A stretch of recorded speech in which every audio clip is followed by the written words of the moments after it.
मैं जब भी गुरु के द्वार पर जाता हूं, बिखर कर जाता हूं, निखर कर आता हूं।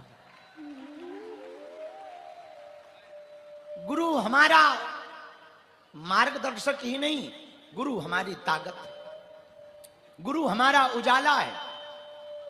गुरु जीवन की वो शुरुआत है जहां से जिंदगी जीना सीखी जाती है, उसी का नाम गुरु कहा जाता है। और हर व्यक्ति को एक गुरु की आवश्यकता तो पड़ती है। अब वो गुरु शरीर में हो या ना हो, वो बात अलग है। गुरु से तुम्हारी बात हो या ना हो, वो बात अलग है। गुरु तुम्हें कंठी दे या ना दे, वो बात अलग है। जरूरी नहीं कि गुरु तुम्हें कंठी दे तो ही तुम चेला, तो ही वो गुरु ना। गुरु कंठी ना भी दे, गुरु कंठ की दीक्षा दे दे तो भी दीक्षा है। कंठ की भी तो दीक्षा हो। और शायद हमारा मानना है कंठी की दीक्षा से ज्यादा कंठ की दीक्षा होती है। गुरु को माना नहीं जाता, गुरु को जिया जाता है। जो गुरु कह रहा है उस पर चला जाता है, और जब चलोगे तो पाओगे, चलोगे तो आनंद पाओगे, चलोगे तो उत्साह पाओगे। आज व्यास पूर्णिमा पर, गुरु पूर्णिमा पर अपने पावन तीर्थ बागेश्वर धाम में 8 वीरों की स्थापना हुई।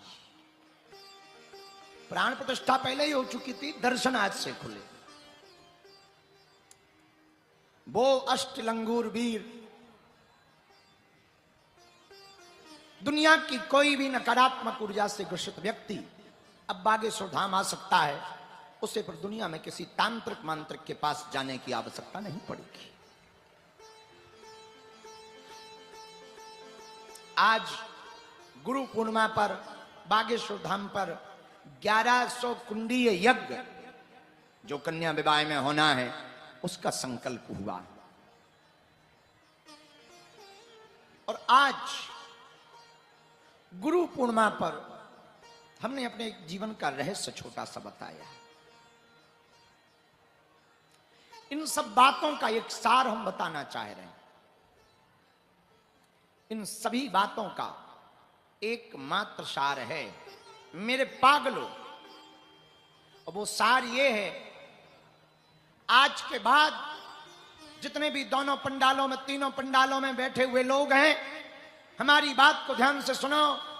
आज के बाद या तो तुम गुरु को मानना छोड़ दो या गुरु पर छोड़ दो। दो में से कोई एक रास्ता पकड़ो। दो रास्ते मत पकड़ो, एक रास्ता पकड़ो। या तो मानो और छोड़ दो सब, या फिर मानना ही छोड़ दो। काहे को तुम बेफिजूली में धक्का खाओगे, लाइन में लगोगे, समय बर्बाद करोगे, किराया खर्च करोगे। घर बैठो, आनंद लो। हमारा तो सीधा कहना है, खुद के मालिक मत बनो, अपनी जिंदगी का मालिक परमात्मा को बनाओ और जिंदगी का आनंद लूटो। यहां तुम आनंद लेने आए हो, टेंशन लेने थोड़ी आए हो। और टेंशन यहां किसको कम है? टेंशन तो चाहे जहां मिल जाती। तुम संसार में आनंद लेने आए हो, आनंद लेने आए हो तो आनंद लूटो, जहां जब जैसे मिले।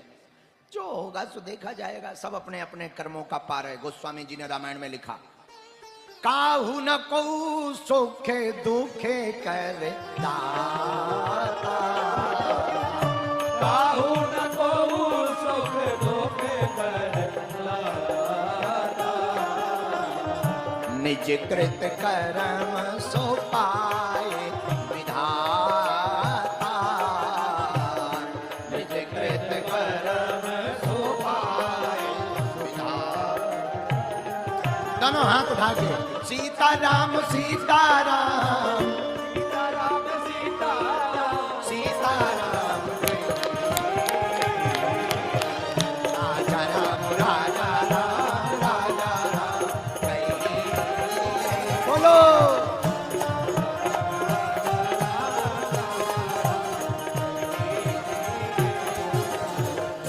काहू न को सुख दुख कर दाता, निज कृत कर्म सो पाए विधाता। कोई किसी के सुख दुख का दाता नहीं है। फिर कौन सुख दुख पाता? बोले जो जैसा कर्म करता है वैसा ही फल पाता। कर्म प्रधान विश्व करी राखा, और जो जस कह रही सो तस फल चाखा। कर्म का प्रधान ही महत्वपूर्ण है। तो ना तो हम किसी को सुख दे सकते, ना हम किसी को दुख दे सकते। आदमी अपने कर्मों से सुख पाता, अपने कर्मों से दुख पाता। अब मान लो दिन भर से लाइन में लगे और दर्शन ना हो, तो आदमी सोचे लो बताओ हमें दर्शन नहीं भये, हम दिन भर लाइन में खड़े रहे, पैर दर्द कर रहे, शर्म नहीं आती गुरुजी को। हमारी बारी आई तो गुरुजी उठ के भग गए। बताओ ऐसे थोड़ी होता है। हम लोग इतनी श्रद्धा से आए हैं, दिन भर टंगे रहे, भूखे खड़े हुए हैं, भोजन नहीं किया, और बताओ गुरुजी को 1 मिनट शर्म नहीं आई। 1 मिनट में क्या बिगड़ जाता? अरे ठटरी के बरे नक कटा। गुरुजी की तो सोच रोज चक्की बने पड़े, और आज भी 12 घंटा बैठे रहे। लेकिन ठीक है, तुम भी गलत नहीं हो, सही हो, अच्छी अपनी जगह सही हो। लेकिन एक ऐसे कि हमें गुरुजी के दर्शन नहीं भये। दूसरा एक ये भी, गुरुजी के दर्शन नहीं भये तो क्या हुआ? गुरुजी की चरण पादुका तो छूने मिल गई। ले अब ये बढ़िया वाली बात है। तो जो थोड़ा कम सोच का आदमी होगा वो दुखी जाएगा, जो बढ़िया सोच का आदमी होगा वो क्या कहेगा? वाह भाई वाह, कुछ भी कहो, साल भर में 1 दिन गुरु का होता है। 365 दिन में 364 दिन संसार को दो, 1 दिन गुरु के में यदि लगा दो तो कोई बुराई नहीं है। बोलो सीताराम।